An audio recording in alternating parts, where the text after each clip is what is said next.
effectivement 20 ans. 1992-2012,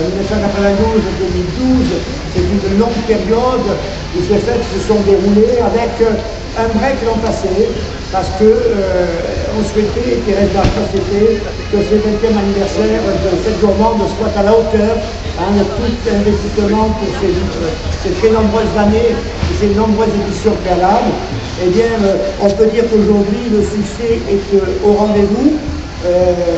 L'espace, cette gourmande a pris un essor tel qu'on a doublé ou triplé l'espace par rapport à ce que l'on se faisait l'an passé.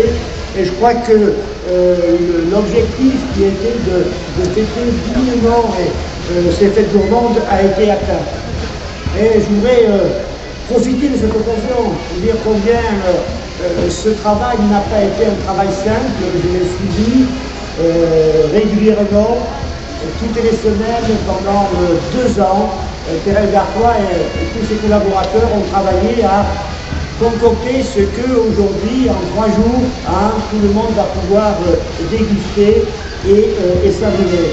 Je pense que ce travail-là, effectivement, où on a vu monter le stress progressivement, dans les derniers jours, Madame Darfour a été difficilement joignable.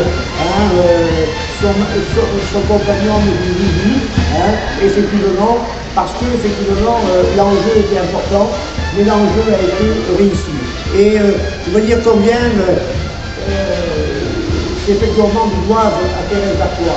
Elle a cité tous ceux qui l'ont accompagnée durant son temps, au début, puis pendant les années qui ont suivi, mais on peut dire que c'est d'abord et avant tout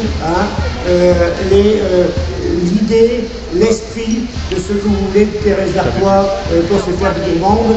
Et je crois que cette année, elle se situe un peu plus dans l'air du temps, et en particulier du changement, mais elle garde l'esprit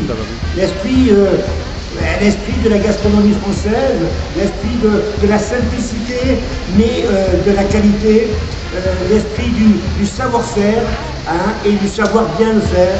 Et je pense que quand on est entouré d'autant de talents, eh bien effectivement on se sublime. Et arriver à faire sublimer tout le monde, eh bien je crois que c'était un pari important, un pari réussi. Je crois qu'on peut en féliciter tous ensemble Madame Thérèse Darfour et tous ceux qui l'ont accompagnée dans cette réussite.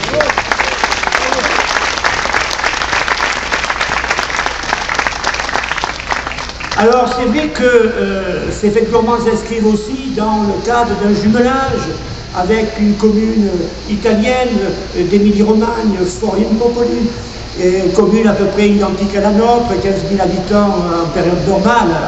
Bon, chez nous c'est un peu plus compliqué aujourd'hui puisqu'on est plus de 40 000, mais en période, en dehors de la période estivale, on est 15 000 habitants. C'est 15 000 habitants également à Sforlimpopoli. Et on sort de Sforlimpopoli, on en revient, puisque tous les ans, ils organisent les fêtes artousiennes, là aussi, dans l'esprit de celui qui a été un des fils de Sforlimpopoli, Pellegrino Artusi, qui n'était pas un cuisinier, qui était un gastronome, mais qui a eu le talent de réaliser un livre sur tout ce que la gastronomie italienne pouvait amener dans ses différents terroirs. Et donc à partir de là, Sforlimpopoli a bâti, il y a je ne sais plus combien d'années maintenant, les fêtes artusiennes, un peu moins que nous, 16 ans, voilà, 16 ans les fêtes artusiennes ont été créées. Et nous, chaque fois qu'on y va, on est en admiration devant des dizaines de milliers de personnes qui, pendant 9 jours, nous ça dure 3 jours, chez eux c'est 9 jours. Pendant 9 jours, c'est des fêtes absolument extraordinaires. Et si un jour vous